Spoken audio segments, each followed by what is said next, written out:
আমরা ৫৪ বছর দেশ স্বাধীন হওয়ার পরে যাদের মাধ্যমে দেশ পরিচালিত হয়েছিল তাদের দেশ পরিচালনা আমরা দেখেছি। আমরা মানুষের যা চাওয়া পাওয়া ছিল, সাম্য, মানবিক মর্যাদা, ন্যায় বিচার প্রতিষ্ঠা, আসলে বাস্তবে তাদের পরিচালনায় এদেশে আমরা সাম্য, মানবিক মর্যাদা, ন্যায় বিচার প্রতিষ্ঠা এটা আমরা পাই নাই।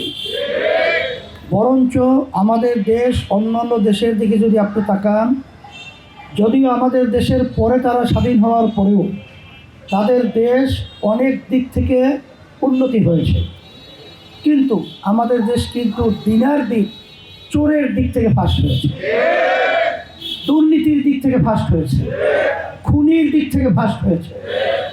এর পরিবর্তন আমাদের কি করতে হবে? যদিও নাকি অনেকে মনে করেন আমাদের হাত পাকা প্রার্থী বলতে গেলে এখন রাজনৈতিক যে জোটবদ্ধ হয়ে চলছে একা হয়ে গেছে। আসলে হকের পক্ষের বাতি একা থাকলেও সেটা হক। আর আল্লাহ রাব্বুল আলামিন বলছে যা আল হাক্কু ওয়া জাহাকাল বাতিল ইন্নাল বাতিলা কানা যাহুকা। হক আসলে অন্ধকার দূরীভূত হবে।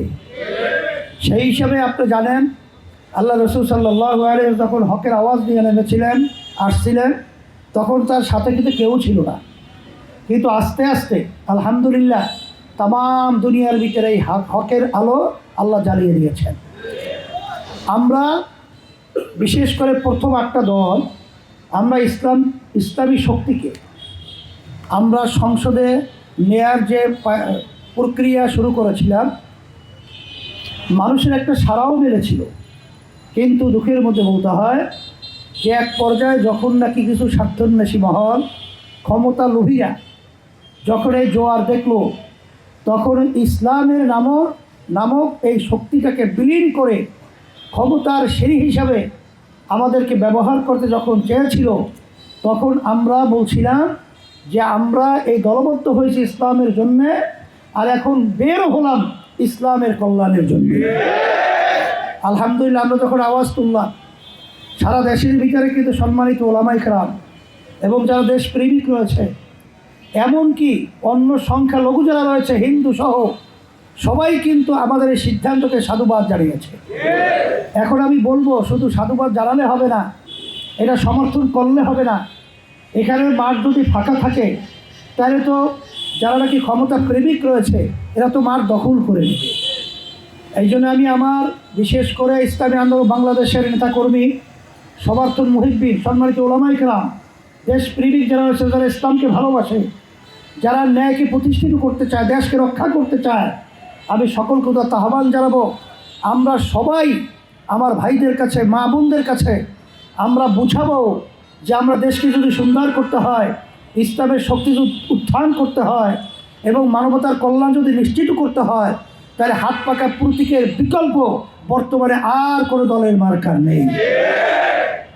আমি সারা দেশে সংবাদ দিয়েছি। আমি সেদিনকার আসলাম ময়মনসিংহ থেকে, সেখানে আমার এক ভাই দায়িত্বশীল চায়ের দোকানে চা খাওয়ার জন্য যখন গেল, তখন একজনে বলতেছে অমুক মার্কার তো খুব প্রচারণা দেখছি, কিন্তু অমুক মার্কার প্রচারণা এত কম কেন? তখন ওই দুই যুবক দাঁড়িয়েও নাই এবং আমাদের যে সাথে কাজ করবে এরকম বোঝাও যায় না। তারা বলতেছে যত প্রচার হোক না কেন, আজকে ন্যায়ের পক্ষে, হকের পক্ষে, ইনসাফের পক্ষে একটাই দল রয়েছে, সেই দলটা হলো ইসলামী আন্দোলন বাংলাদেশ। আর প্রত্যেকের হাত পাকা। আমরা সিদ্ধান্ত নিয়ে ফেলছি যে এই যুবকরা বলতেছে আমরা হাত পাকা মার্কাই ভোট দেব। তাহলে আজকে দেখেন আল্লাহ রাব্বুল আলামিন মনের দিক থেকে এইভাবে তৈরি করেছে। সেই হিসাবে আপনারা ভয় পেয়েন না, আপনারা দুর্বল হয়েন না, আল্লাহ আমাদের সাথে আছে, সম্মানিত উলামায়ে কেরাম আমাদের সাথে আছে, দেশপ্রেমিকরা আমাদের সাথে রয়েছে এবং ইসলাম প্রেমিকরা আমাদের সাথে রয়েছে। পর্দালে মা বোনরা আজকে দোয়া করতেছে যে আজকে হাত পাকা প্রতীকের বিজয়ের জন্য। এই জন্য আমি বলবো আজকে বাংলাদেশের মধ্যে একটাই ইসলামের পক্ষের বাক্স, সেটা হলো ইসলামী আন্দোলন বাংলাদেশের বাক্স হাত পাকা।